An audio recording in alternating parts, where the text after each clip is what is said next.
Le réveil sonna à 4h30 du matin, comme toujours. Marthe ouvrit les yeux encore lourds et regarda le plafond taché de la petite chambre.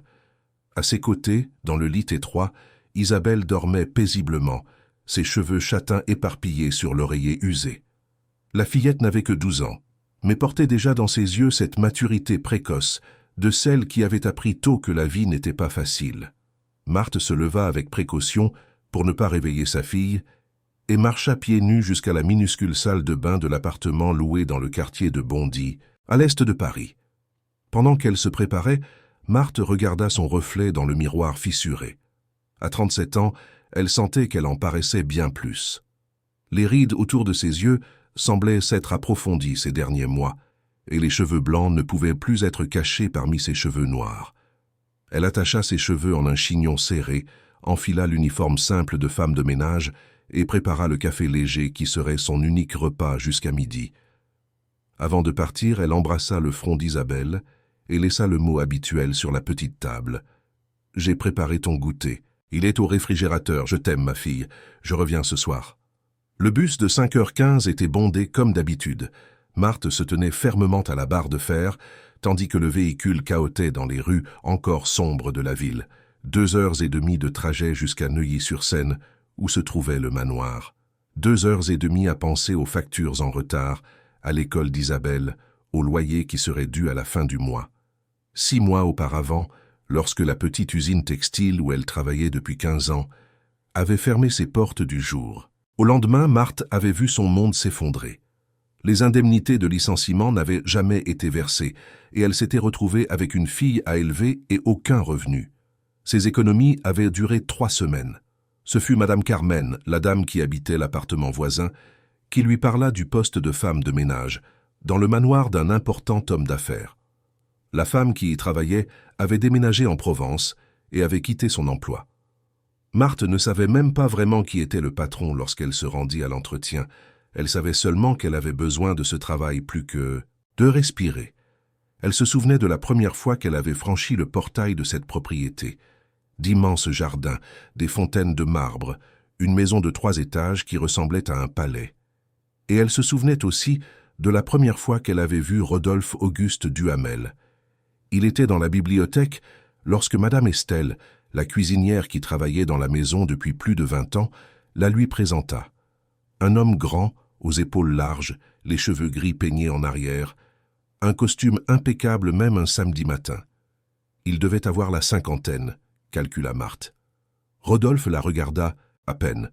Il fit un geste vague de la main comme pour chasser une mouche et dit simplement « Madame Estelle sait ce qu'il faut faire, suivez ses instructions. » Et il quitta la pièce sans un salut, sans une poignée de main, sans même demander son nom. Les premiers jours, Marthe pensa que cette froideur était simplement le comportement d'un homme riche et occupé. Madame Estelle lui expliqua les routines de la maison. Le café devait être prêt à 7 heures précises, le journal repassé et plié d'une manière spécifique, les appartements de monsieur nettoyés avant 9 heures, lorsqu'il descendait à son bureau au premier étage. Il y avait aussi monsieur Valère, le chauffeur à la retraite de l'entreprise de Rodolphe, qui travaillait encore à mi-temps en conduisant le patron à des rendez-vous importants, et monsieur Jean, le jardinier qui s'occupait des parterres et des rosiers, avec la dévotion de celui qui s'occupe de ses enfants. Bientôt, Marthe réalisa qu'il y avait quelque chose de différent dans le traitement qu'elle recevait.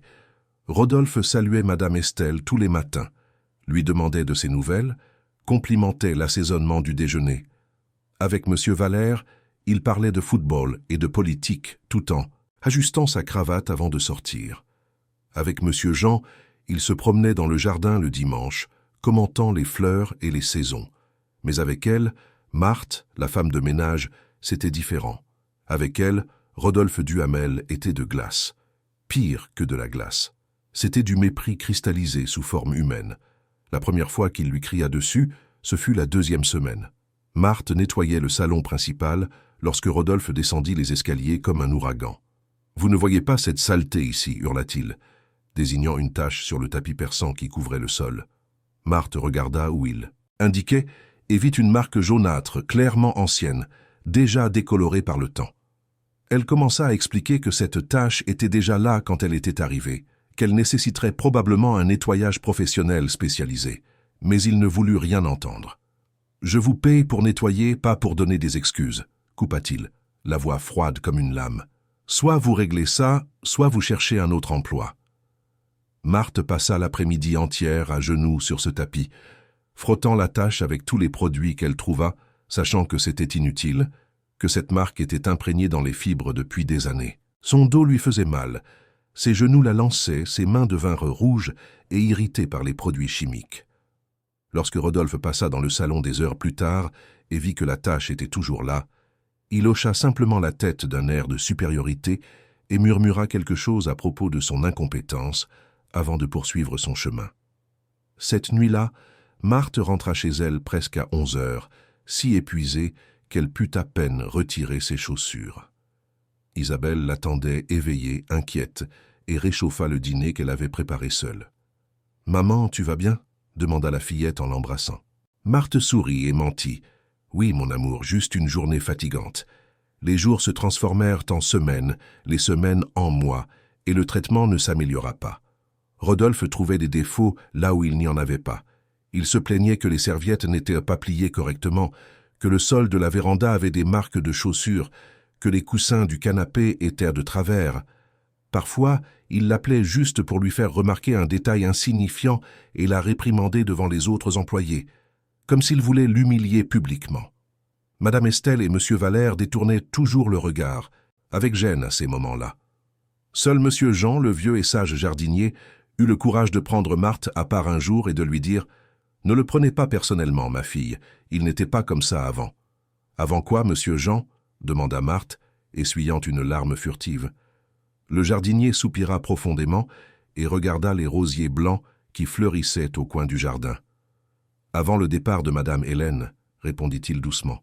« Sa femme, la pauvre. Cela fait un peu plus d'1 an déjà. C'était une si bonne dame, si gentille avec tout le monde. Après son départ, Monsieur Rodolphe a complètement changé. Il est devenu comme ça, aigri, dur. Mais avec vous, il est pire, bien pire. Je ne sais pas expliquer pourquoi. » Marthe savait, ou du moins elle l'intuait. Elle avait entendu des conversations dans la maison, des fragments qui s'assemblaient comme les pièces d'un puzzle douloureux. Madame Hélène ne pouvait pas avoir d'enfant. C'était son rêve, mais il ne s'est jamais réalisé. Elle en souffrait en silence, selon ce que racontait Madame Estelle les après-midi où elle restait seule dans la cuisine. Et Marthe avait Isabelle. Isabelle, belle, en bonne santé, intelligente. Chaque fois que Marthe mentionnait sa fille, même en passant, Rodolphe devenait plus tendu, plus cruel. Comme si la simple existence de cet enfant était une offense personnelle à sa douleur. Un matin, Isabelle se réveilla avec de la fièvre. Marthe prit sa température, 38,5. La fillette toussait et se plaignait de courbatures, mais insistait sur le fait qu'elle allait bien, que sa mère pouvait aller travailler. Marthe laissa le médicament préparé, appela Madame Carmen pour lui demander de jeter un œil à Isabelle pendant la journée, et se rendit au manoir, le cœur serré. Toute la matinée, elle nettoya les chambres du 2e étage en pensant à sa fille, priant doucement pour que ce ne soit qu'une grippe passagère. Lorsqu'elle descendit déjeuner dans la cuisine avec Madame Estelle, son téléphone sonna. C'était Madame Carmen. La voix de la voisine était altérée. « Marthe, Isabelle a beaucoup de fièvre, elle a dépassé les 39, elle gémit de douleur. Je pense que vous devriez l'emmener au centre de santé. » Le cœur de Marthe s'emballa. Elle raccrocha et alla directement chercher Rodolphe, qui était dans son bureau en train de réviser des papiers. Elle frappa à la porte, les mains tremblantes. « Entrez », dit-il sans lever les yeux. « Monsieur Rodolphe, il faut que je vous parle », commença Marthe, la voix défaillante. « Ma fille est très malade, avec une forte fièvre. Je dois partir plus tôt aujourd'hui pour l'emmener chez le médecin. S'il vous plaît. » Rodolphe la regarda enfin. Son regard était de pierre. « Votre fille est toujours malade ou est-ce seulement quand vous ne voulez pas travailler ?» demanda-t-il avec sarcasme. Marthe sentit son visage brûler d'indignation et de désespoir. « Monsieur, elle est vraiment malade, je n'ai jamais demandé à partir avant. S'il vous plaît, ce n'est que pour aujourd'hui. » Rodolphe jeta la plume sur la table avec force. « Écoutez, dit-il, se levant et marchant vers elle. Ce soir, j'ai un dîner important avec des investisseurs. Cette maison doit être impeccable. Vous resterez ici et ferez votre travail. Si ça ne vous convient pas, la porte est là. » Marthe sentit les larmes brûler dans ses yeux, mais ne les laissa pas tomber. Elle déglutit le nœud dans sa gorge et hocha la tête. « Oui, monsieur, » murmura-t-elle. Elle passa le reste de la journée en mode automatique, nettoyant, organisant, préparant la maison pour cette importante réception, tandis que son cœur saignait en pensant à Isabelle, brûlant de fièvre.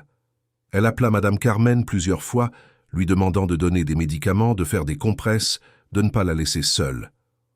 La voisine, une dame bienveillante, promit de rester avec la fillette aussi longtemps que nécessaire.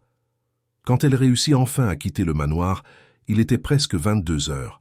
Marthe courut à l'arrêt de bus, mais le prochain ne passerait qu'une demi-heure plus tard. Elle s'assit sur le banc de l'arrêt, la tête entre les mains, épuisée et anéantie. Comment en était-elle arrivée là? Comment avait-elle pu se laisser traiter de cette manière? Mais elle connaissait la réponse. Isabelle. Tout était pour Isabelle. L'emploi payait raisonnablement bien pour les standards d'une femme de ménage, et elle ne pouvait pas se permettre d'être à nouveau au chômage. Pas après avoir souffert de la faim, d'avoir vu sa fille demander à manger et n'avoir rien à offrir, de ressentir ce désespoir qui ronge l'âme.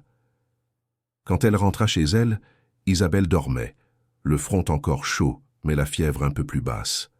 Madame Carmen raconta qu'elle lui avait donné les médicaments correctement et que la fillette avait réussi à manger un peu de soupe.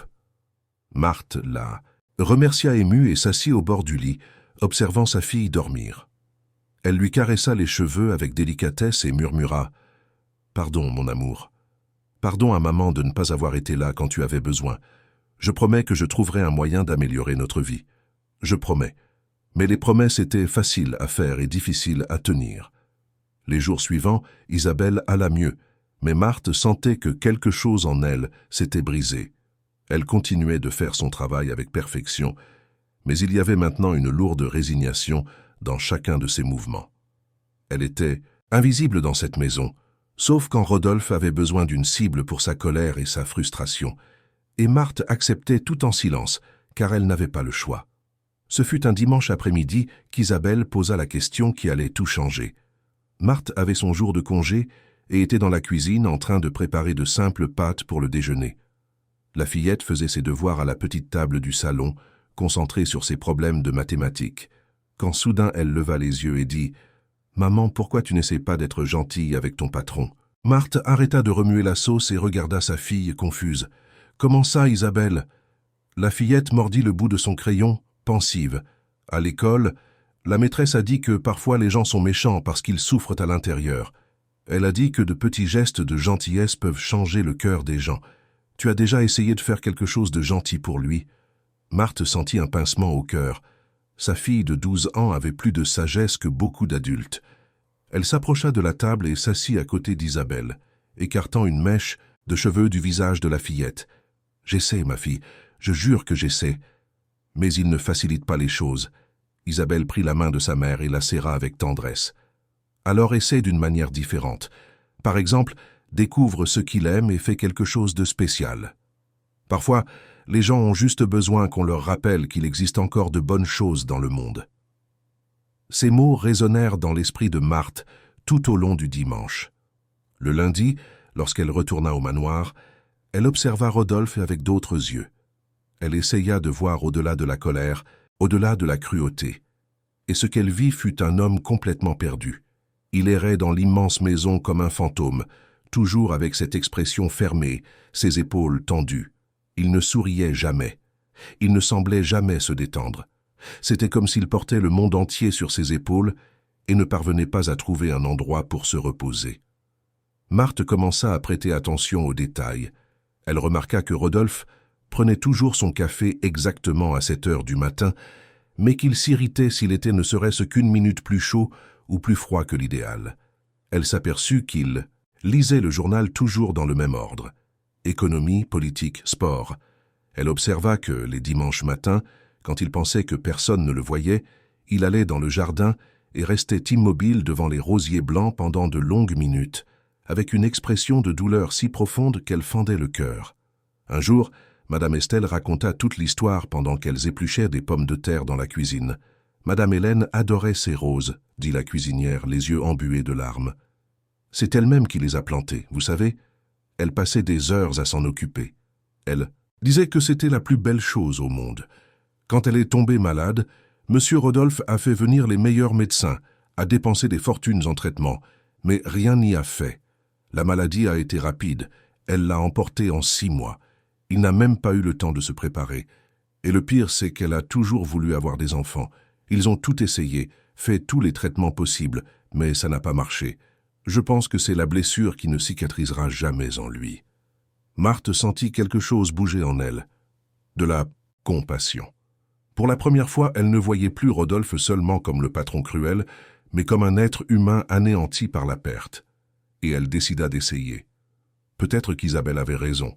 Peut-être qu'un geste de gentillesse pourrait faire une différence, même petite. Elle commença doucement. Elle laissa le café à la température exacte, chronométrant les minutes. Elle organisait le journal déjà dans l'ordre qu'il préférait, afin qu'il n'ait pas à réorganiser les pages. Et dans un élan de courage, elle commença à s'occuper des rosiers blancs. Monsieur Jean, le jardinier, lui enseigna les bases. Comment tailler sans blesser? Comment arroser juste ce qu'il faut? Comment fertiliser la terre? Marthe se levait 15 minutes plus tôt pour arriver au manoir avant l'heure et consacrer ses minutes aux fleurs. Elle faisait cela en cachette, avant que Rodolphe ne descende, voulant qu'il pense que les roses étaient simplement plus belles d'elles-mêmes. Pendant 2 semaines, le plan sembla fonctionner. Les rosiers fleurirent encore plus, les boutons blancs s'épanouissaient, parfaits et parfumés. Marthe voyait Rodolphe observer les fleurs avec une expression moins dure, presque nostalgique, mais alors tout s'effondra. Un jeudi matin, Marthe terminait d'arroser les roses lorsqu'elle entendit des pas derrière elle. Elle se retourna et se retrouva face à Rodolphe, encore en robe de chambre, debout sur la véranda avec une expression qu'elle n'avait jamais vue. Ce n'était pas de la colère, c'était quelque chose de pire, c'était de la douleur mêlée de fureur. « Que faites-vous » demanda-t-il d'une voix basse et dangereuse. Marthe déglutit difficilement. « Je m'occupais juste des roses, monsieur. Elles avaient besoin d'eau, et j'ai pensé que... »« Vous avez pensé » l'interrompit-il, s'avançant lentement vers elle. « Vous avez pensé que vous pouviez simplement prendre sa place, c'est ça? Vous croyez qu'en vous occupant de ces fleurs, vous obtiendrez une sorte de reconnaissance, une quelconque gratitude ?» Marthe recula, effrayée par l'intensité de l'émotion dans sa voix. « Non, monsieur, je ne voulais pas. Ma fille a dit que des gestes de gentillesse pourraient... » « Votre fille... » Rodolphe cracha le mot comme s'il était empoisonné. « Toujours votre fille. Vous ne perdez pas une occasion de me jeter à la figure que vous avez une fille, n'est-ce pas ?» Marthe sentit les larmes brûler, mais cligna des yeux pour les retenir. « Je n'ai jamais voulu vous offenser, monsieur. Je voulais juste aider. » Rodolphe était si près maintenant qu'elle pouvait voir les cernes, profonds sous ses yeux, les rides d'amertume autour de sa bouche. « Aider » répéta-t-il avec une amère ironie. « Vous voulez aider? Alors arrêtez. Arrêtez d'essayer d'imiter ma femme. Arrêtez de toucher à ses affaires. Arrêtez de me rappeler ce que j'ai perdu. Et pour l'amour de Dieu, arrêtez de mentionner votre fille parfaite à chaque occasion. » Il se retourna et rentra dans la maison, claquant la porte si fort que les vitres tremblèrent. Marthe resta là, immobile, le tuyau d'arrosage toujours à la main, le cœur brisé. Monsieur Jean apparut de l'autre côté du jardin. Il avait tout vu. Il s'approcha lentement et posa sa main sur son épaule. « Je vous avais prévenu de ne pas le prendre personnellement, ma fille. Sa douleur est trop grande. Il n'y a rien que vous puissiez faire pour changer cela. » À partir de ce jour, Rodolphe devint encore pire. C'était comme si la tentative de gentillesse de Marthe avait rouvert une blessure mal cicatrisée. Il la réprimandait pour des choses de plus en plus absurdes. Le sol de la cuisine était trop brillant. Les rideaux du salon n'étaient pas parfaitement symétriques. Le coussin du canapé avait un petit pli qu'elle n'avait pas remarqué. Les critiques se succédaient, implacables, cruelles. Madame Estelle et Monsieur Valère commencèrent à intervenir quand ils le pouvaient, essayant de défendre Marthe, mais cela ne faisait qu'irriter davantage Rodolphe. Un après-midi, tandis que Marthe nettoyait la bibliothèque, elle entendit Rodolphe parler au téléphone dans le bureau voisin. La porte était entr'ouverte et sa voix résonnait. « Je sais que je suis insupportable », disait-il à quelqu'un à l'autre bout du fil, probablement un ami proche. « Je sais que mon comportement est intolérable, mais je n'y arrive pas, tu comprends. Je n'arrive pas à regarder cette femme sans ressentir de la colère. Elle a tout ce qu'Hélène voulait. Elle a une fille magnifique, en bonne santé. Elle a un avenir. Et moi, qu'ai-je? Une maison vide et des souvenirs qui me torturent. Marthe s'éloigna de la porte, le cœur serré. Maintenant, elle comprenait parfaitement. Il ne s'agissait pas d'elle. Il ne s'était jamais agi d'elle. Rodolphe la haïssait simplement parce qu'elle représentait tout ce qu'il ne pouvait pas avoir. La maternité qui avait été refusée à son épouse. La vie qui continuait pour elle alors que la sienne s'était arrêtée le jour où Hélène était partie. C'était injuste, profondément injuste, mais c'était la vérité crue. Et il n'y avait rien que Marthe puisse faire pour changer cela. Les semaines suivantes furent un flou d'humiliation et de travail exténuant. Marthe rentrait chez elle tous les soirs épuisée, non seulement physiquement mais émotionnellement. Isabelle le percevait, bien sûr. La fillette était sensible et intelligente. « Maman, tu devrais chercher un autre emploi, dit-elle un soir pendant qu'elle dînait. Cet homme te fait du mal. Tu ne mérites pas d'être traitée ainsi. » Marthe sourit tristement et caressa le visage de sa fille. « Ce n'est pas si simple, mon amour. Les emplois ne poussent pas sur les arbres. Et celui-ci paie nos factures, paie ton école. Je tiens le coup. Pour nous deux, je supporte tout. » Mais alors vint le jour qui changea tout à nouveau. Marthe arriva au manoir un vendredi matin et remarqua une agitation inhabituelle. Il y avait un homme en costume dans le bureau avec Rodolphe, des papiers éparpillés sur la table, des plans d'architecte ouverts. Elle n'y prêta pas beaucoup d'attention au début, concentrée sur ses tâches. Mais lorsqu'elle alla nettoyer le couloir près du bureau, elle ne put s'empêcher d'entendre la conversation qui filtrait par la porte. « C'est donc décidé, disait l'homme, qui semblait être un comptable ou un avocat. Vous allez vendre le manoir et déménager dans le penthouse à Neuilly-sur-Seine. » Rodolphe soupira lourdement. « Oui, c'est décidé. Je n'en peux plus de vivre ici. Chaque pièce de cette maison me la rappelle. Chaque jardin, chaque meuble. J'ai besoin de recommencer dans un endroit nouveau, moderne, sans souvenir. » L'homme feuilleta quelques papiers. « Et les employés ?» Rodolphe répondit sans hésiter. « Je prendrai Madame Estelle avec moi, j'ai besoin d'une cuisinière et elle est excellente. Monsieur Valdemar vient aussi. J'ai toujours besoin d'un chauffeur pour mes rendez-vous. Monsieur Jean va prendre sa retraite, j'ai déjà discuté avec lui. Je lui donnerai une bonne indemnité. »« Et la femme de ménage ?» demanda l'homme. Marthe retint sa respiration, la main figée tenant le chiffon de nettoyage. Rodolphe marqua une pause qui sembla durer une éternité. « La femme de ménage ne vient pas. Le penthouse est petit, moderne, je n'ai pas besoin d'une femme de ménage à temps plein. J'engagerai une aide ménagère à la journée si nécessaire.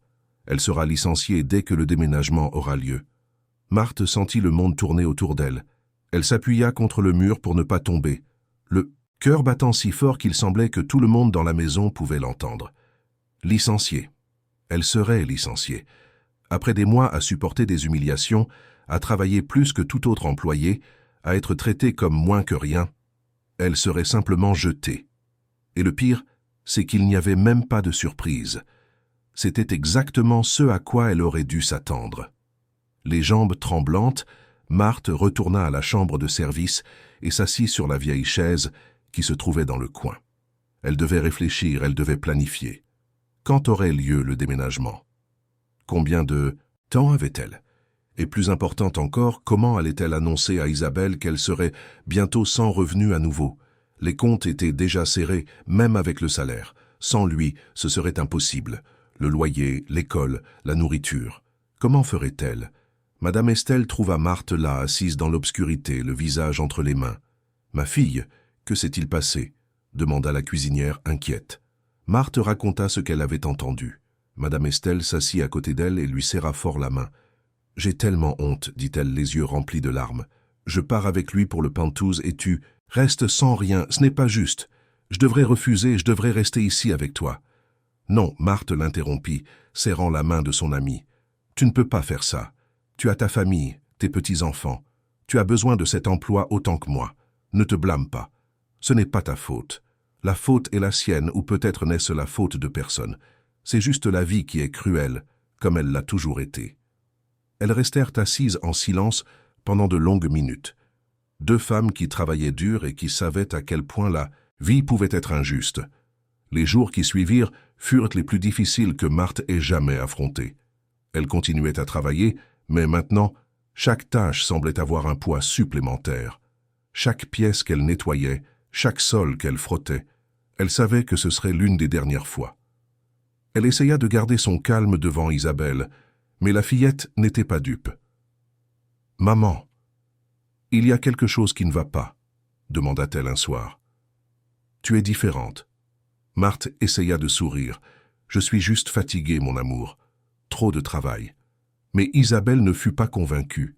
Elle serra sa mère, fort dans ses bras, et murmura « Tout ira bien. Tu t'en sors toujours.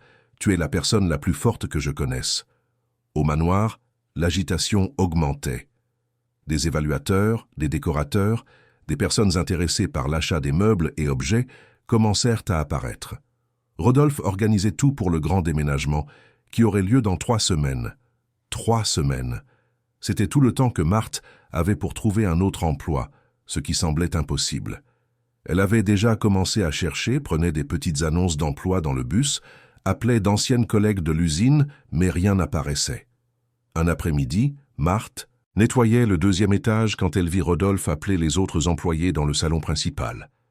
Madame Estelle, Monsieur Valdemar et Monsieur Jean descendirent ensemble, et Marthe observa du haut de l'escalier. Rodolphe avait un sourire aux lèvres, chose rare, et se tenait à côté de plusieurs objets de la maison.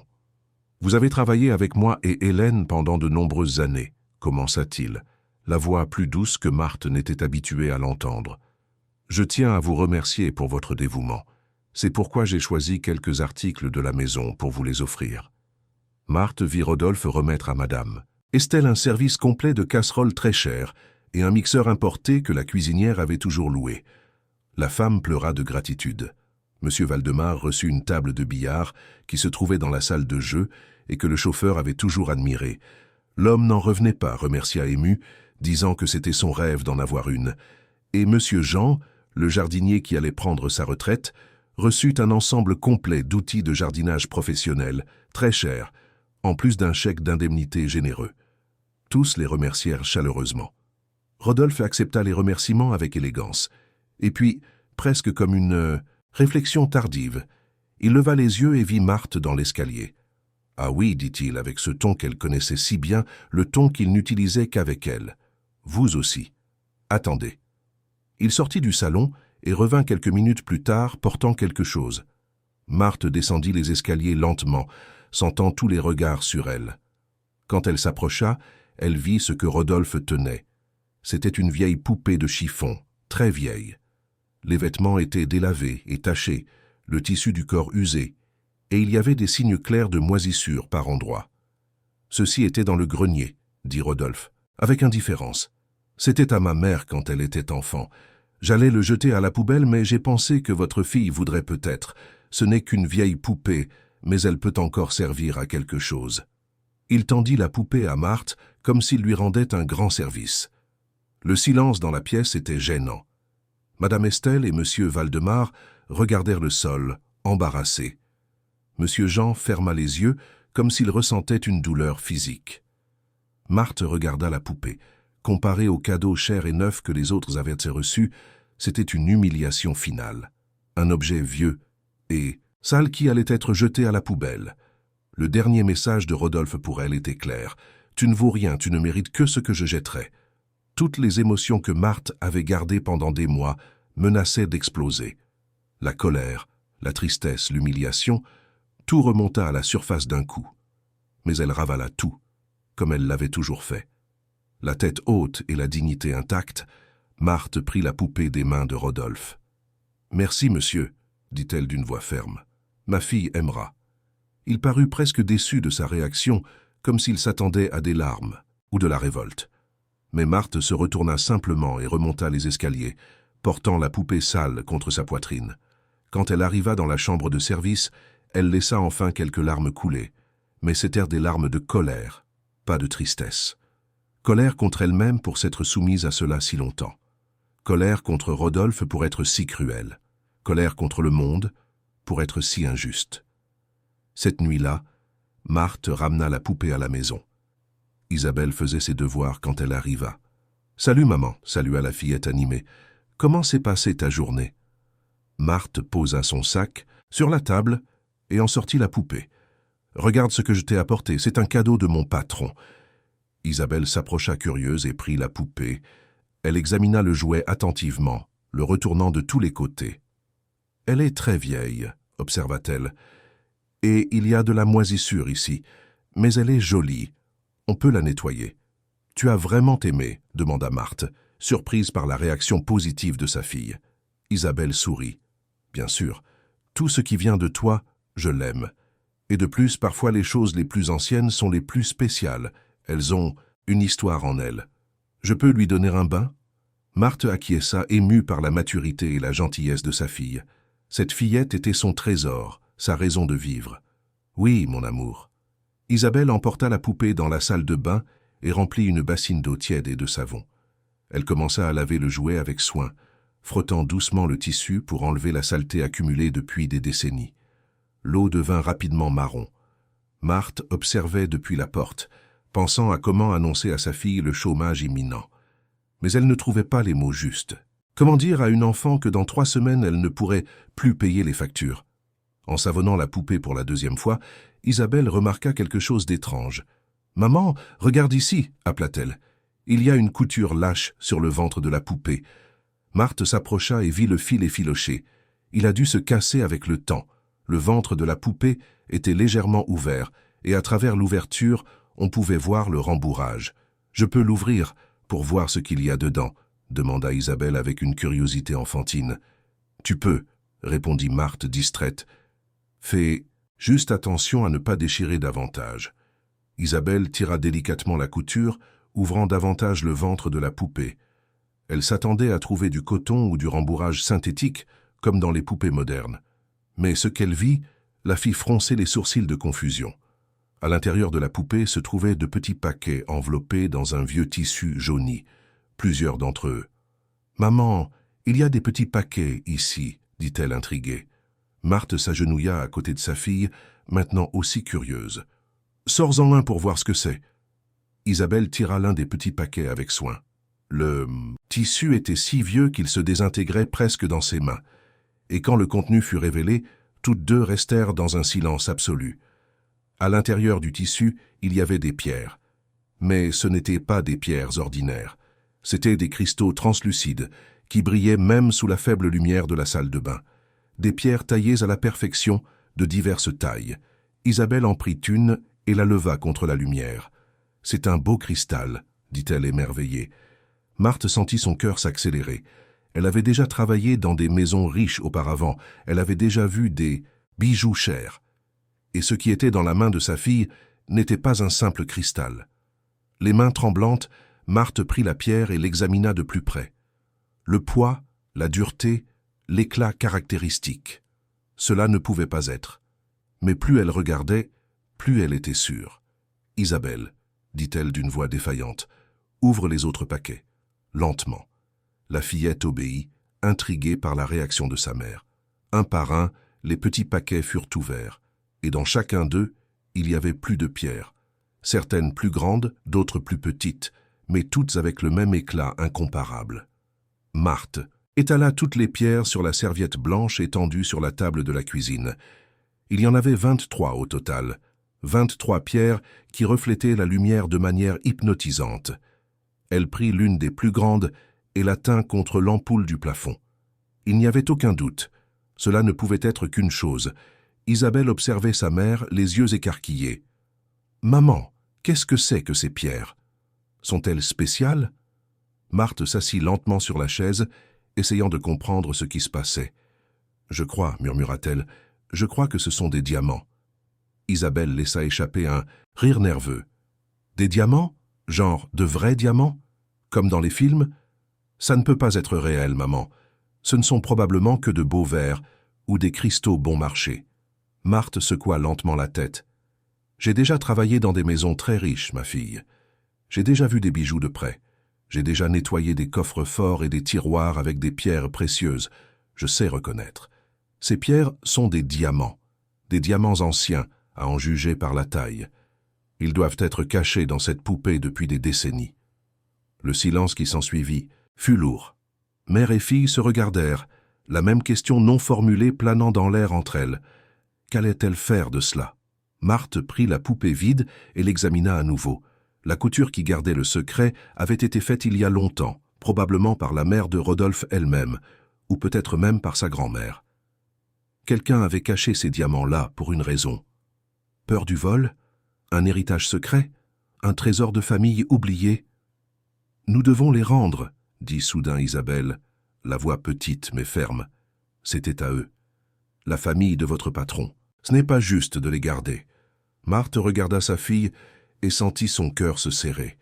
Sa fillette n'avait que 12 ans, mais avait déjà plus d'intégrité morale que beaucoup d'adultes. C'était ainsi qu'elle avait élevé Isabelle, avec des valeurs solides, avec honnêteté. Mais maintenant, en regardant ces pierres qui pourraient changer complètement leur vie, Marthe se sentit tiraillée. « Il m'a donné la poupée, dit-elle, plus pour elle-même que pour Isabelle. Il a dit qu'il allait la jeter à la poubelle. Il a dit que ce n'était qu'une vieille poupée qui ne servait à rien. Il me l'a donnée, comme si c'était des ordures, comme une dernière insulte. La poupée est à moi maintenant. Légalement, elle est à moi. » Mais Isabelle ne semblait pas convaincue. Oui, mais il ne savait pas ce qu'il y avait dedans. S'il l'avait su, il ne l'aurait jamais donné. « Maman, ce n'est pas à nous. Nous devons faire ce qui est juste. »« Faire ce qui est juste, » répéta Marthe, et pour la première fois depuis des mois, elle sentit une vraie colère monter dans sa gorge. « Ce qui est juste, Isabelle? Comme quand j'ai fait ce qui était juste et que je suis resté travailler pendant que tu avais une forte fièvre? Comme quand j'ai fait ce qui était juste et que j'ai supporté d'être humilié tous les jours pendant des mois? Comme quand j'ai fait ce qui était juste et que j'ai accepté chaque insulte, chaque mépris, parce que nous devions manger, ce qui est juste n'a jamais fonctionné pour nous. » Isabelle recula, effrayée par l'intensité de sa mère. Marthe le regretta immédiatement. « Pardon, » dit-elle, passant ses mains sur son visage. « Pardon, mon amour, je n'aurais pas dû crier. C'est juste que je suis tellement fatiguée, tellement fatiguée que nous soyons toujours celles qui souffrent, celles qui perdent, celles qui font des sacrifices. Et maintenant cela apparaît, cette chance unique de changer nos vies, et tu veux que je les rende à un homme qui m'a traité pire que des ordures? » Elles restèrent là, mère et fille, se regardant et regardant les pierres sur la table. Finalement, Marthe soupira. « Faisons comme ça, » proposa-t-elle. « Nous allons dormir en y pensant. Demain, nous déciderons. » La tête plus froide. Isabelle acquiesça en silence. Marthe rangea soigneusement les diamants dans une vieille boîte à chaussures et les cacha au fond de l'armoire, derrière les vêtements d'hiver. Cette nuit-là, aucune des deux ne réussit à dormir correctement. Marthe resta éveillée tard, l'esprit tournant en rond. Elle pensa à toutes les fois où Rodolphe l'avait humiliée. Elle se rappela le jour où Isabelle était malade et il l'avait forcée à travailler. Elle pensa aux factures en retard, au loyer qui serait dû dans 2 semaines, à l'école qu'Isabelle aimait tant et qu'elle devrait peut-être quitter. Elle pensa à la dignité qu'elle avait perdue, aux morceaux d'elle-même qu'elle avait laissés dans ce manoir de Saint-Cloud, et elle pensa aussi à Hélène, la défunte, épouse qu'elle n'avait jamais connue, mais dont elle avait pris soin des roses blanches avec tant de tendresse. Dans la chambre d'à côté, Isabelle était également éveillée. La fillette pensait à toutes les histoires que la maîtresse racontait sur l'honnêteté et le caractère. Elle pensait aux contes de fées, où les héros faisaient toujours ce qui était juste, même quand c'était difficile. Mais elle pensait aussi à sa mère, rentrant épuisée chaque soir, au jour où le dîner n'était que du riz avec un œuf parce que l'argent était épuisé, aux vieux vêtements qu'elle portait, tandis que ses camarades de classe avaient de nouvelles baskets et de jolis sacs à dos. Quand le soleil se leva, Marthe avait déjà pris sa décision.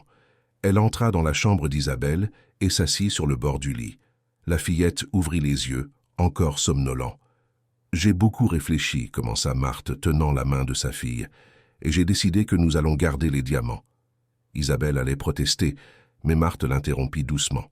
« Laisse-moi t'expliquer ma raison, d'accord ? Il m'a donné cette poupée en sachant exactement ce qu'il faisait, » continua Marthe. « Il me l'a donnée comme une insulte finale, comme pour dire « tu vaux moins que des ordures ».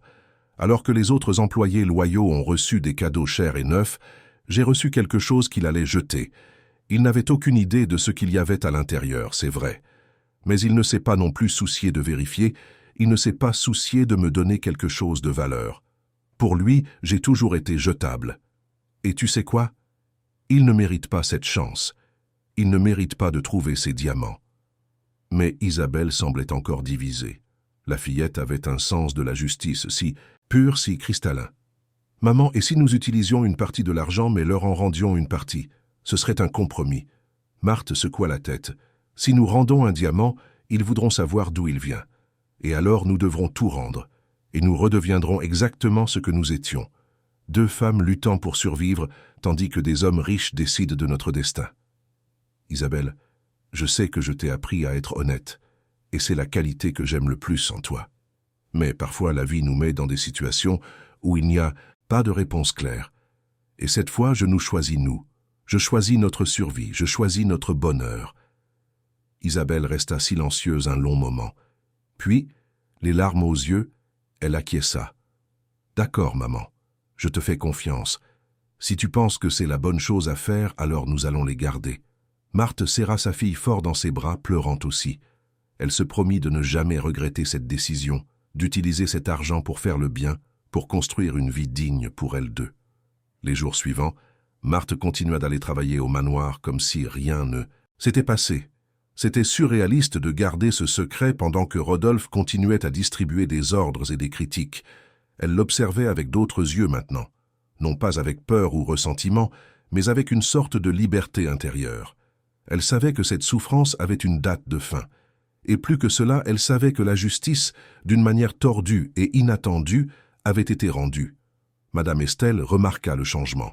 « Tu es différente », commenta-t-elle un après-midi alors qu'elles prenèrent le café dans la cuisine. « Plus légère. Comme si un poids s'était envolé de tes épaules. » Marthe sourit mystérieusement. « Je crois que j'ai enfin accepté que tout cela va bientôt se terminer. Et parfois accepter la fin est libérateur. » La cuisinière acquiesça, mais semblait toujours inquiète. « As-tu déjà des projets pour après? As-tu trouvé un autre emploi ?» Marthe prit une gorgée de café. « Pas encore, mais j'ai foi que ça ira. Ça va toujours. » Rodolphe, de son côté, semblait de plus en plus impatient de déménager. Il parlait constamment du nouvel appartement à Neuilly-sur-Seine, de la façon dont il serait bon de recommencer dans un environnement moderne et sans souvenirs douloureux. Un matin, Marthe le trouva dans la bibliothèque, regardant de vieilles photos. C'étaient des photos de lui et Hélène, souriant, lors de voyages et de moments heureux. Son visage était tordu de douleur. Pour la première fois, Marthe ressentit quelque chose s'apparentant à de la pitié. Mais c'était une pitié distante, sans l'urgence de vouloir aider ou consoler. Il avait fait ses choix. Il avait choisi de décharger sa douleur sur elle au lieu de chercher la guérison. Et maintenant, il récolterait les conséquences de ce choix. La dernière semaine de travail arriva rapidement. Le manoir se vidait peu à peu. Des camions venaient chercher les meubles, des cartons étaient emballés. La maison qui fut un jour pleine de vie ressemblait maintenant à un squelette vide. Marthe accomplissait ses tâches avec efficacité, mais sans l'ardeur d'avant. Peu importait si le sol était parfaitement brillant ou si les serviettes étaient pliées à l'angle exact. Plus rien n'avait d'importance. L'avant-dernier jour, Rodolphe l'appela dans le bureau. « Marthe, dit-il, sans la regarder directement, votre dernier jour sera demain. Préparez-vous à recevoir vos indemnités de fin de contrat. J'ai également préparé une lettre de recommandation. » Il lui tendit une enveloppe. « J'espère que vous trouverez un autre emploi rapidement. » Marthe prit l'enveloppe à deux mains. « Merci, monsieur, dit-elle d'une voix neutre. » Il y eut un étrange moment de silence. Rodolphe semblait vouloir dire quelque chose de plus, mais les mots ne vinrent pas. Finalement, il se contenta de faire un signe de tête, la congédiant. Cette nuit-là, Marthe ouvrit l'enveloppe chez elle. La lettre de recommandation était froide, formelle, technique. Elle décrivait ses fonctions sans éloges effusifs, sans aucune chaleur humaine. C'était exactement le genre de lettre qu'elle attendrait de lui. Il y avait aussi un chèque avec ses indemnités de licenciement.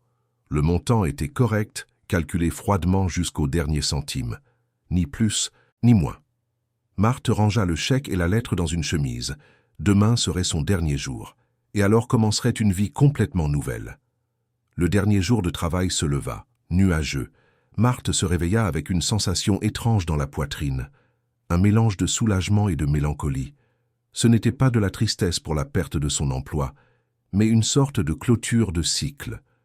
Elle se prépara pour la dernière fois, enfila l'uniforme qu'elle avait lavé et repassé avec soin, et fit ses adieux à Isabelle avec un baiser sur le front. « Aujourd'hui est le dernier jour, ma fille, dit-elle. Demain commence notre nouvelle vie. » Le trajet en bus sembla plus court que d'habitude. Quand Marthe arriva au manoir, elle trouva Madame Estelle dans la cuisine, les yeux rouges d'avoir pleuré. Les deux femmes s'étreignirent longuement, sans avoir besoin de mots. « Tu vas me manquer, » dit Madame Estelle d'une voix étranglée. « Tu es une femme forte, Marthe, plus forte que moi. Je sais que tu vas t'en sortir, que tu trouveras quelque chose de mieux. » Marthe sourit et serra les mains de son amie. « Merci pour tout, Madame Estelle, pour la compagnie, pour le soutien. Vous avez été la seule bonne chose dans cet endroit. » Monsieur Valère et Monsieur Jean vinrent aussi faire leurs adieux. Le chauffeur lui donna une étreinte paternelle et lui dit que si elle avait besoin de quoi que ce soit, elle n'avait qu'à l'appeler. Monsieur Jean, toujours sage et silencieux, tint les mains de Marthe entre les siennes. « La vie a une façon de remettre les choses en ordre, ma fille, » dit-il en la regardant profondément dans les yeux. « Pas toujours comme nous l'espérons, mais elle les remet en ordre, tu verras. » Marthe sentit un frisson lui parcourir l'échine, comme si le vieux jardinier savait quelque chose qu'elle ignorait. Marthe passa la matinée à faire un dernier nettoyage général de la maison, non pas que Rodolphe le méritât, mais parce que c'était une question de fierté personnelle. Elle avait toujours bien fait son travail, et ce n'est pas le dernier jour qu'elle changerait cela. Elle balaya, passa la serpillière, organisa. La maison était pratiquement vide maintenant. L'écho des pas résonnant dans les pièces dépouillées de meubles et de vie. C'était triste de voir ce grand manoir réduit à des murs nus et des sols vides. Au milieu de l'après-midi, Rodolphe l'appela pour la dernière fois. Il se trouvait dans ce qui restait de la bibliothèque, quelques cartons autour de lui, un verre de whisky à la main, bien qu'il ne fût que 3 heures de l'après-midi. Il semblait plus petit d'une certaine manière, moins imposant. « Marthe, » commença-t-il, et pour la première fois depuis des mois, sa voix ne portait ni colère ni mépris, seulement de la fatigue. « Je sais que je n'ai pas été facile avec vous. » Marthe resta silencieuse, attendant. Rodolphe prit une longue gorgée de whisky. « Quand Hélène est partie, quelque chose en moi s'est brisé, je le sais, et je sais que je me suis vengé sur vous de manière injuste. » Marthe ressentit une pointe de surprise. Était-ce une excuse? Mais Rodolphe continua.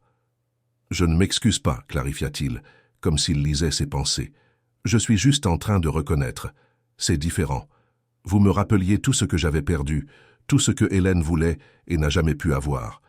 Vous voir avec votre fille et votre vie, c'était comme du sel sur une plaie, ouverte.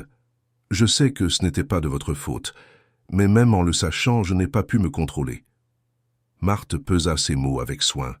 « Monsieur Rodolphe, dit-elle finalement, je comprends que vous avez beaucoup souffert. Perdre quelqu'un qu'on aime est une douleur que je ne souhaite à personne, mais la douleur ne justifie pas la cruauté. Vous avez choisi de me faire souffrir parce que vous souffriez. Et ce choix a un prix. Le prix est de vivre avec ce que vous avez fait. » Rodolphe la regarda alors, la regarda vraiment peut-être, pour la première fois. Il y avait de la reconnaissance dans ce regard, et quelque chose qui pourrait être du remords. Mais il était trop tard pour que cela ait de l'importance. « Vous êtes plus forte que je ne l'imaginais, » dit-il doucement. « J'espère que vous trouverez un endroit où vous serez valorisée. » Marthe acquiesça. « Je l'espère aussi. » Et sans rien dire de plus, elle quitta la bibliothèque pour la dernière fois. Elle termina ses tâches en silence, ramassa ses affaires personnelles dans la chambre de service et marcha jusqu'à la porte d'entrée. Madame Estelle l'accompagna jusqu'au portail, des larmes coulant sur son visage. « Prends soin de toi, ma fille, » dit la cuisinière, « et appelle-moi, s'il te plaît. Je veux avoir de tes nouvelles. » Marthe promit qu'elle l'appellerait et franchit le portail du manoir pour la dernière fois. Elle ne regarda pas en arrière. Elle prit le bus pour rentrer chez elle, la tête pleine de projets. Elle avait gardé les diamants avec soin, attendant le bon moment. Et ce moment était arrivé. Le lendemain, elle ferait ce qu'elle avait à faire. Elle apporterait les pierres pour les faire évaluer. Et, alors enfin, elle saurait si c'était réellement le salut que cela semblait être. Le lendemain matin, Marthe se réveilla tôt, même si elle n'avait pas de travail. La nervosité l'empêchait de dormir. Elle avait fait des recherches à la bibliothèque municipale sur les endroits où faire évaluer des pierres précieuses, et avait trouvé l'adresse d'une joaillerie réputée dans le centre de Paris, spécialisée dans les antiquités et les pierres rares. Elle enfila sa meilleure tenue, la seule qui n'était pas un uniforme de travail, une robe bleu marine simple mais élégante, qu'elle avait achetée des années auparavant pour un entretien d'embauche. Elle ne sépara que 5 des diamants, les plus petits, et les rangea dans un petit sac en velours qu'elle avait reçu dans un magasin des années plus tôt. Les autres, elle les cacha au fond de l'armoire. Isabelle était anxieuse. « Et si c'est dangereux, maman? Et s'ils essaient de te voler ?» Marthe embrassa le front de sa fille. « Je vais dans un endroit sérieux, respectable, et je n'en prends que quelques-uns. Les autres restent ici en sécurité. Ne t'inquiète pas. Si tout se passe bien, notre vie va changer aujourd'hui. » La jeune fille serra sa mère fort dans ses bras. « Je t'aime, maman. Tu es la personne la plus courageuse que je connaisse. » Marthe quitta la maison le cœur battant et l'espoir renouvelé. La joaillerie se trouvait dans une rue élégante du centre, entre d'autres boutiques sophistiquées. Marthe respira profondément avant d'entrer. L'intérieur était luxueux, avec des vitrines en verre exposant des bijoux éblouissants. Une femme d'âge moyen, élégamment vêtue, la reçut avec un sourire professionnel. « Puis-je vous aider ?» Marthe redressa ses épaules, essayant de ne pas paraître aussi nerveuse qu'elle se sentait. « Je voudrais évaluer quelques pierres que je possède. » La femme observa Marthe de haut en bas, évaluant clairement sa tenue simple et son apparence humble. « Quel genre de pierre ?» demanda la femme d'un ton qui frôlait la condescendance. Marthe ouvrit le petit sac en velours et posa les 5 diamants sur un tissu velouté sur le comptoir. Le changement d'expression de la femme fut instantané. Elle prit une loupe de joaillier et examina les pierres avec une attention croissante. « Où avez-vous trouvé cela ?» demanda-t-elle, maintenant d'un ton complètement différent, empreint de respect et de curiosité. « C'étaient des bijoux de famille, » répondit Marthe, gardant l'histoire simple. « Ils ont été conservés pendant des décennies et j'ai besoin de les vendre. » La femme examina chaque pierre minutieusement, prenant des notes, mesurant, pesant. Finalement, elle regarda Marthe avec une expression sérieuse. « Savez-vous ce que vous avez là? Ce sont des pierres véritables, des diamants naturels de haute qualité. D'après la taille, je dirais qu'ils datent du début du XXe siècle, possiblement d'origine européenne. Ils sont rares, très rares, et ils valent une fortune. » Marthe sentit ses jambes flageoler. « Une fortune? Combien exactement ?» La femme fit quelques calculs sur une calculatrice. « Rien que ces 5 pierres que vous avez apportées valent environ 200 000 €. Si vous en avez d'autres, comme vous l'avez mentionné, nous parlons de beaucoup plus d'argent. » Marthe dut s'appuyer sur le comptoir pour ne pas tomber. 200 000 €, pour seulement 5 pierres. Elle en avait 18 autres cachées chez elle. Le calcul était simple mais impossible à assimiler. Cela représentait presque 1 million d'euros. Peut-être plus. De toute sa vie, elle n'avait jamais vu un dixième de cette somme. « Je voudrais vendre ces 5 aujourd'hui, si possible, » dit Marthe quand elle retrouva sa voix. La femme acquiesça. « Je peux faire une offre de 180 000 € en espèces dès aujourd'hui.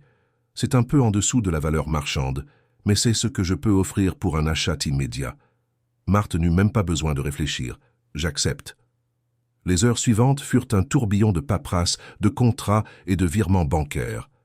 La joaillère fut extrêmement professionnelle, traitant Marthe avec respect et discrétion. Quand tout fut terminé et l'argent déposé sur son compte, Marthe quitta la joaillerie en état de choc. Elle marcha dans les rues du centre comme un zombie, essayant de digérer ce qui venait de se passer. Elle avait 180 000 € sur son compte bancaire. 180 000 €. Et elle avait encore 18 diamants chez elle. Elle entra dans un café et commanda un cappuccino, quelque chose qu'elle ne s'était jamais permis car trop cher.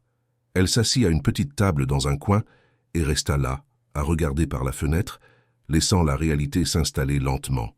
Elle pensa à toutes les nuits où elle avait dormi inquiète des factures, à toutes les fois où elle avait dû choisir entre acheter de la nourriture ou payer l'électricité, à toutes les humiliations qu'elle avait avalées parce qu'elle n'avait pas le choix. Et maintenant, du jour au lendemain, tout avait changé.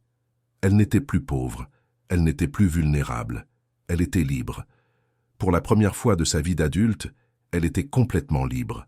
Les larmes vinrent sans prévenir, coulant silencieusement sur son visage, tandis qu'elle buvait le café cher et savourait le goût de la liberté. Quand elle arriva à la maison, Isabelle faisait ses devoirs à la table du salon. La jeune fille regarda sa mère et sut immédiatement que quelque chose s'était passé. « Ça a marché ?» demanda-t-elle d'une voix tremblante. Marthe acquiesça, toujours incapable de parler. Isabelle sauta de sa chaise et courut serrer sa mère dans ses bras. Les deux pleurèrent ensemble, enlacés au milieu du petit salon de l'appartement loué, sachant que ce moment marquait la fin d'une ère de souffrance et le début de quelque chose de complètement nouveau. Cette nuit-là, Marthe s'assit avec Isabelle et fit des projets. Premièrement, elle quitterait cet appartement loué et achèterait leur propre maison, rien de trop grand ou ostentatoire, mais confortable et à elle. Deuxièmement, Isabelle continuerait dans la même école, mais maintenant sans la pression des bourses ou des faveurs. Troisièmement, Marthe ouvrirait sa propre entreprise, quelque chose dont elle avait toujours rêvé mais n'avait jamais eu le capital pour investir. Et quatrièmement, elle garderait une bonne partie de l'argent pour les urgences et pour l'avenir d'Isabelle à l'université. Les semaines suivantes furent un tourbillon de changements. Marthe trouva une charmante maison dans un quartier de classe moyenne, avec 3 chambres, un petit jardin et beaucoup de lumière naturelle. Elle acheta de nouveaux meubles, non luxueux mais de qualité, et décora chaque pièce avec soin. Elle inscrivit Isabelle à des cours de musique, quelque chose que la jeune fille avait toujours voulu, et elle commença à structurer son entreprise de conseil en organisation et nettoyage professionnel, utilisant toute son expérience d'années de travail dans de riches demeures. 3 mois s'étaient écoulés depuis que Marthe avait quitté le manoir. 3 mois qui semblaient 3 ans, tant de choses avaient changé. La nouvelle maison était devenue un vrai foyer, avec Isabelle décorant chaque recoin de dessins et de photos. La jeune fille s'épanouissait, plus confiante, plus heureuse. Les cours de piano se passèrent bien, et elle parlait avec enthousiasme de vouloir apprendre la guitare aussi. Marthe souriait en voyant sa fille réaliser de petits rêves qui, auparavant, semblaient impossibles. L'entreprise de conseil grandissait lentement mais sûrement. Marthe avait une approche unique. Elle ne se contentait pas d'organiser des maisons, mais elle enseignait aux gens à maintenir l'organisation, créer des systèmes personnalisés, transformer des espaces chaotiques en environnements fonctionnels. Ses clientes l'adoraient et les recommandations commençaient à affluer. Elle avait embauché 2 assistantes, des femmes qui se trouvaient dans des situations similaires à la sienne, et leur versait des salaires justes, les traitait avec respect, leur offrait de la dignité. Un samedi après-midi, Marthe était au supermarché, achetant des ingrédients pour le dîner, quand elle entendit une voix familière. « Marthe, Marthe, c'est toi. » Elle se retourna et vit Madame Estelle s'avancer vers elle, les yeux écarquillés de surprise. Les 2 femmes s'étreignirent, émues, la même dans le rayon des produits de nettoyage. « Mon Dieu !» s'exclama Madame Estelle, la tenant par les épaules et l'examinant de haut en bas. « Tu es différente, plus belle, plus... ne sais pas, plus légère. » Marthe sourit. « Je vais bien, Madame Estelle, très bien en fait. Et vous, comment se passe le travail dans le nouvel appartement terrasse ?» L'expression de Madame Estelle devint plus sérieuse. « Ah, ma fille, tout est très beau et moderne, mais... » Elle hésita comme si elle ne savait pas si elle devait continuer. « Monsieur Rodolphe n'est pas heureux. Il pensait qu'en changeant d'endroit, il oublierait tout, mais je crois que cela n'a fait qu'empirer. Il se promène dans l'appartement terrasse comme une âme en peine, se plaignant que c'est trop petit, qu'il manque le jardin, qu'il ne se sent pas chez lui. » Marthe ressentit une pointe de quelque chose qui n'était pas exactement de la satisfaction, mais peut-être de la justice. « Et comment traite-t-il vous et Monsieur Valère ?» Madame Estelle soupira. « Mieux, grâce à Dieu.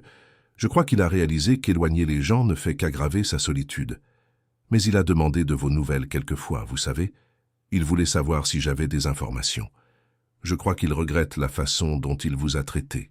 Trop tard, mais je crois qu'il le regrette. » Elles parlèrent encore quelques minutes, Marthe racontant sa nouvelle maison et son entreprise, Madame Estelle émerveillée par la transformation de son amie. « Comment as-tu réussi tout cela si vite ?» demanda-t-elle avec une curiosité sincère. Marthe avait préparé cette réponse. « Une tante éloignée que je ne connaissais pas très bien est décédée et m'a laissé un héritage. Ce fut une surprise totale, mais cela a changé ma vie. » Madame Estelle serra les mains de Marthe avec tendresse. « Tu le mérites, ma fille. Après tout ce que tu as traversé, Tu mérites tout, le bonheur du monde. » Quand elles se dirent au revoir avec la promesse de se rendre visite bientôt, Marthe continua ses achats avec un sentiment étrange.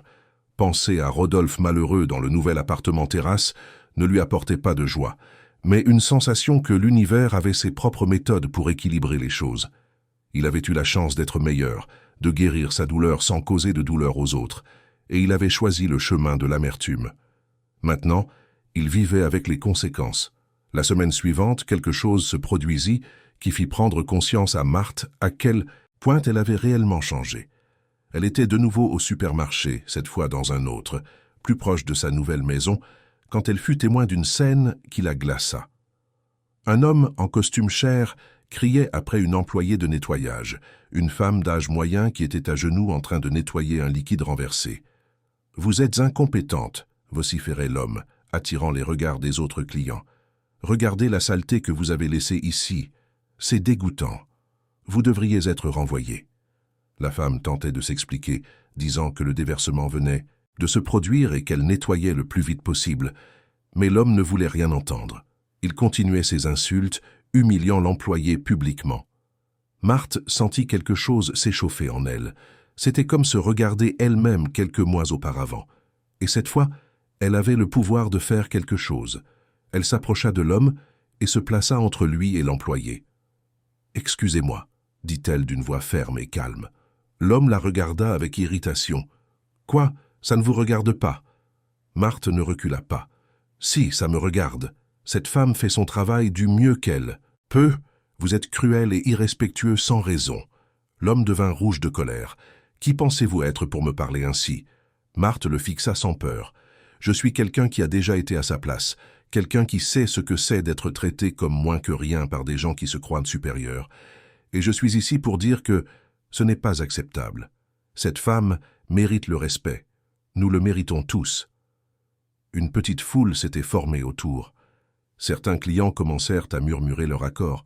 L'homme, réalisant qu'il perdait, grommela quelque chose sur le manque de professionnalisme et quitta le supermarché furieux. Marthe s'agenouilla à côté de l'employé, qui pleurait doucement.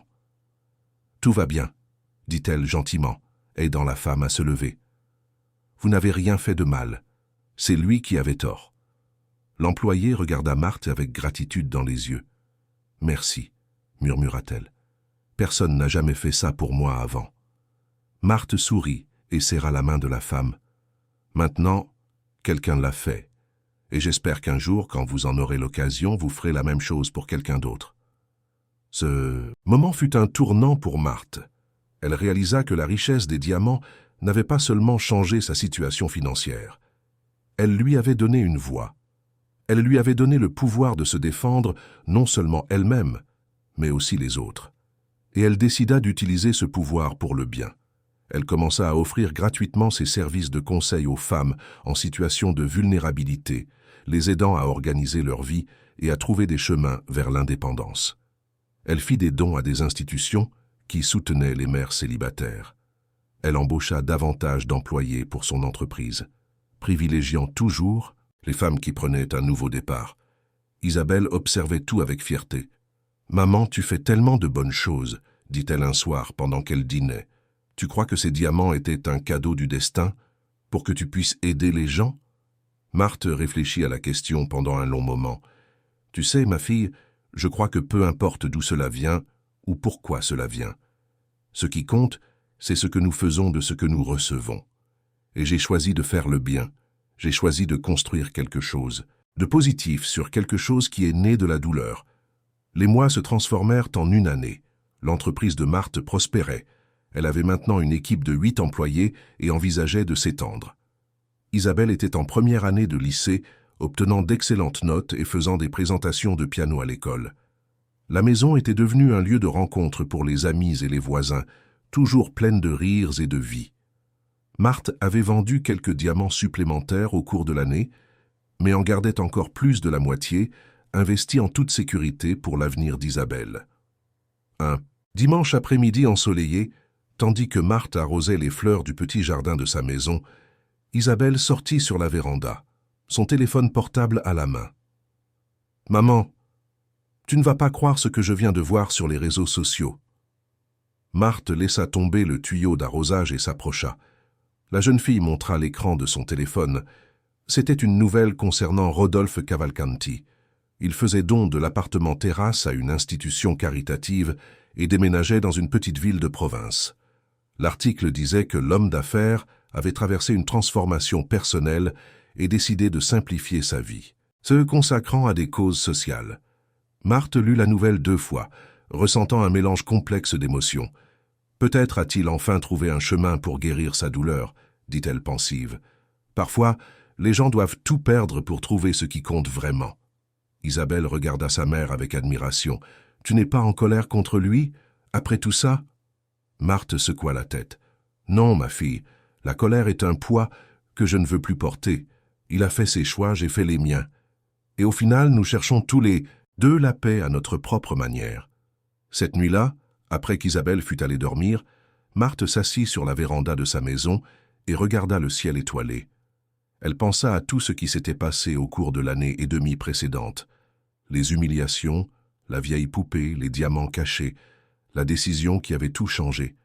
Elle pensa à Hélène, la femme qu'elle n'avait jamais connue, mais qui, par inadvertance, lui avait fait un cadeau précieux. Elle pensa à Rodolphe et à son cheminement de douleur et de rédemption éventuelle.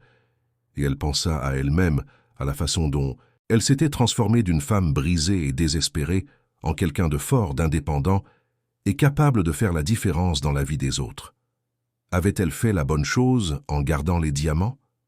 La question la hantait encore parfois, aux heures calmes de la nuit. Mais alors elle pensait à Isabelle étudiant le piano, souriante, sans souci. Elle pensait aux femmes qu'elle avait aidées, aux employés qu'elle embauchait avec dignité, à la différence qu'elle était en train de faire. Et elle savait que juste ou fausse, selon la morale conventionnelle, sa décision avait généré plus de bien que de mal. Elle avait transformé quelque chose qui aurait été oublié dans un grenier poussiéreux en espoir, en opportunité, en vie. Quelques mois plus tard, Marthe reçut une enveloppe par la poste. Il n'y avait pas d'expéditeur, mais le papier était d'une qualité onéreuse. À l'intérieur se trouvait une lettre manuscrite. Elle reconnut immédiatement l'écriture. C'était celle de Rodolphe. La lettre était brève. « Marthe, j'espère que cette lettre vous trouvera bien. Je déménage et apporte des changements à ma vie. J'ai passé beaucoup de temps à réfléchir à mon comportement et aux personnes que j'ai blessées. Vous étiez parmi elles. Je n'attends pas de pardon, mais je voulais que vous sachiez que je regrette profondément la façon dont je vous ai traité. Vous ne méritiez rien de tout cela. Je vous souhaite, à vous et à votre fille, tout le bonheur du monde. Avec respect, Rodolphe. » Marthe plia la lettre soigneusement et la rangea dans un tiroir. C'était la clôture d'un cycle dont elle ne savait pas qu'elle avait besoin. Cela ne changeait pas le passé, mais offrait une sorte de paix. Rodolphe avait retrouvé son humanité, même si c'était tard. Et elle, Marthe, avait retrouvé sa force et sa voix. Au final, tous deux avaient appris de précieuses leçons, chacun à sa manière. La vie de Marthe continua de s'épanouir. Son entreprise s'est étendue à d'autres villes. Elle a écrit un livre sur l'organisation et les nouveaux départs qui est devenu un petit succès, et Isabelle a grandi pour devenir une jeune femme confiante et compatissante. Elles n'oublièrent jamais d'où elles venaient, ni les difficultés qu'elles avaient traversées. Et cela les maintenait humbles, reconnaissantes et toujours prêtes à aider ceux qui en avaient besoin.